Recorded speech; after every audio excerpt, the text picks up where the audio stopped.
Mag-exercise na ako, mag-stick na ako sa healthy diet ko, start na ako ng new career, I'll start up my dream business, reading books, or learning a new skill. Lahat ng mga New Year's resolution na yan, either nag-start sila na trinay nila for few days or they didn't start at all.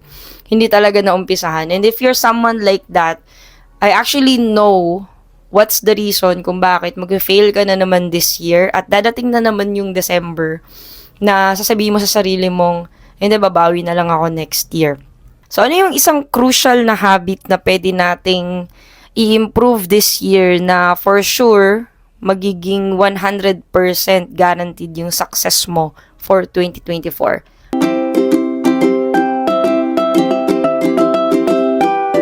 So, welcome back again to this channel. My name is Coach Lee. I'm a Pinoy manifestation coach and I help people like you live a fulfilling life, teaching about manifestation and law of assumption. So, sabi nila by this time daw, it's January 21st, 70% ng mga taong nag-set up ng New Year's resolution nila is hindi na talaga magtutuloy yan. And there's like bunch of reasons, ang daming alibi, sabihin no time, o kaya na busy na sa work, o kaya walang pera, walang oras, parang simple lang. Isa sa enemy natin ngayon is our phones.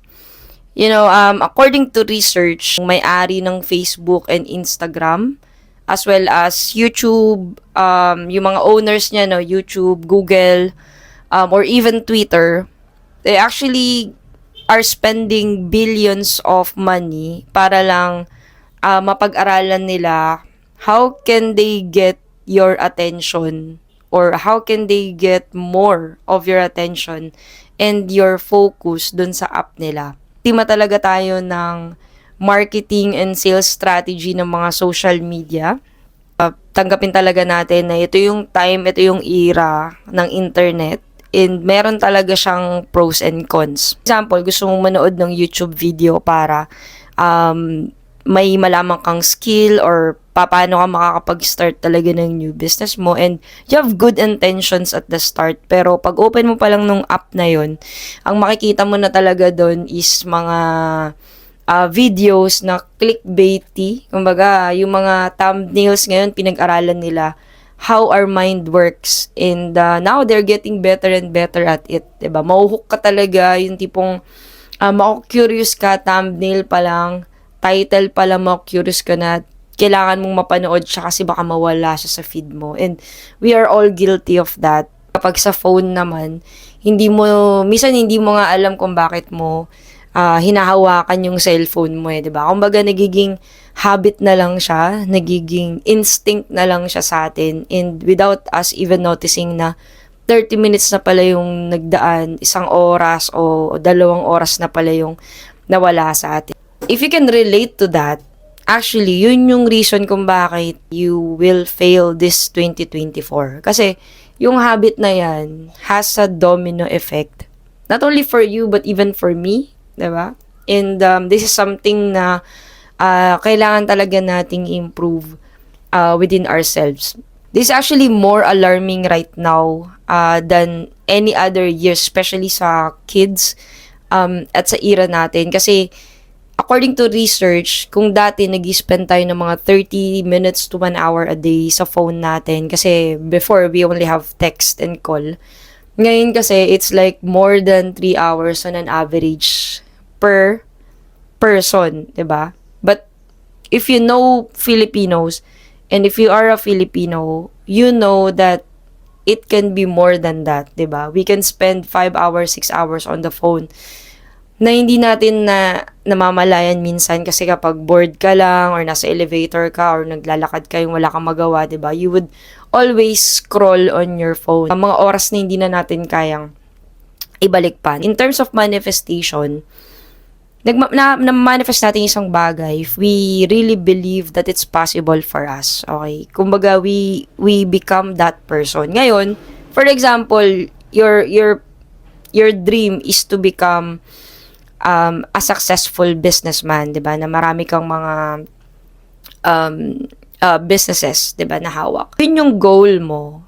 Pero yung habits mo everyday, yung routine mo is hindi mo na mapigilan na magsayang ng oras, kakanood ng mga memes or funny videos sa cellphone mo, it will be hard for you to believe na magiging possible sa'yo yung ganong life. Hanggat hindi mo napapaniwala yung sarili mo that it's really possible for you and you are deserving of something, hindi mo siya makukuha. Kaya yung habits natin is in direct correlation with manifestation. Other coaches might say that we don't need to take action, 'di ba? Kasi nga manifestation it's like for me it's fate, 'di ba? Kahit na yung current situation mo ngayon, for example, ang hirap niya talaga, wala kayong pera, pero yung kagustuhan mo na talagang nakikita mo yung sarili mo that magiging mayaman ka talaga or mayaman ka na talaga, 'di ba? And you are trying to manifest money or more money. Ang mangyayari kasi dyan is kung sobrang layo nung gusto mong mapuntahan doon sa current situation mo, you will have lots of doubt and resistance. Okay, na yes, you can do meditation, you can do a lot of manifestation techniques. Okay naman yun. You can do affirmations, visualization. Okay din naman yun.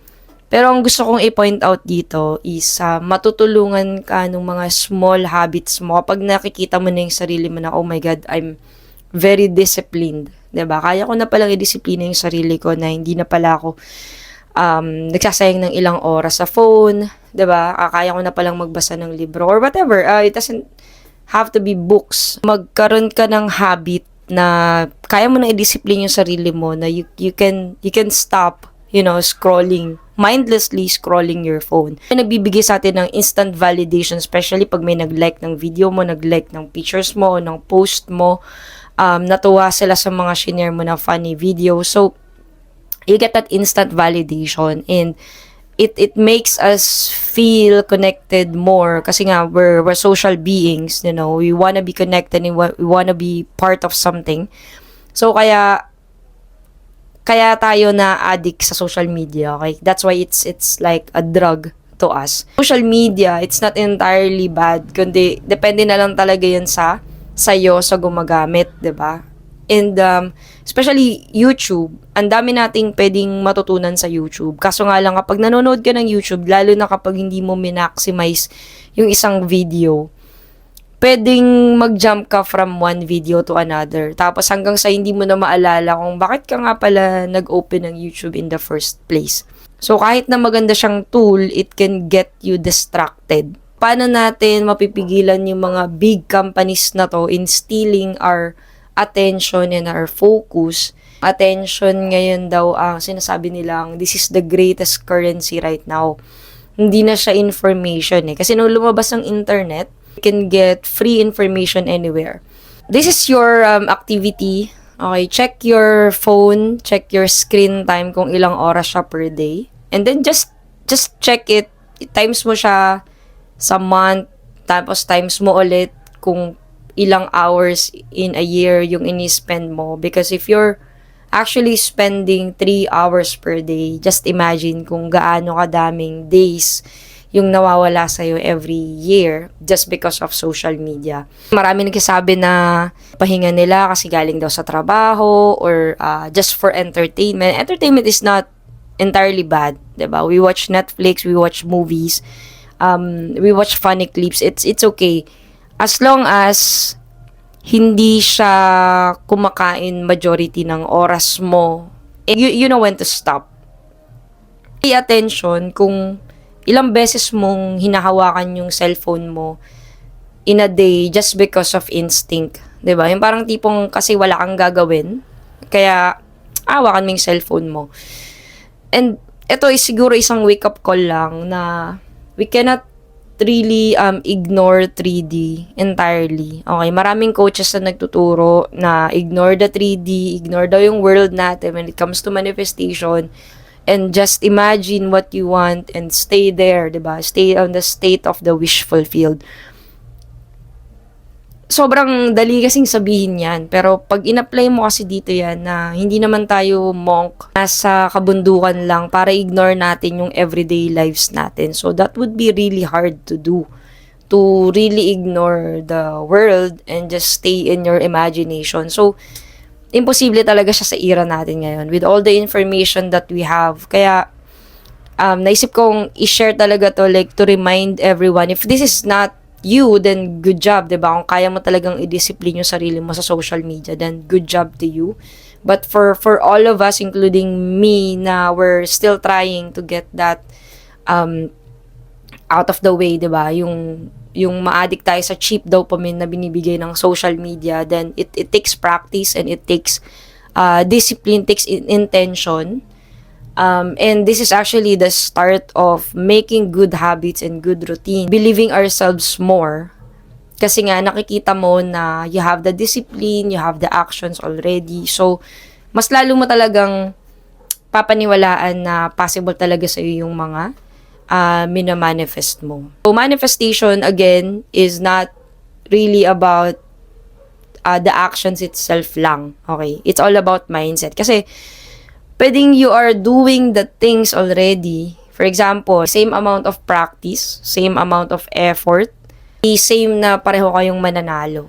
'Di ba? Kasi you have different mindset. So, yung mindset pa rin, tas isabay mo dito yung habits mo, yung routines mo, and you're enjoying the journey. And that's all gonna be part of the better you, 'di ba? It helps you get rid of the doubts and the resistance when it comes to manifestation. Kapag nakikita mo you are winning even on small things. Kahit sa maliliit na bagay, kaya mong ipanalo, 'di ba? As small as disciplining yourself in using your phone.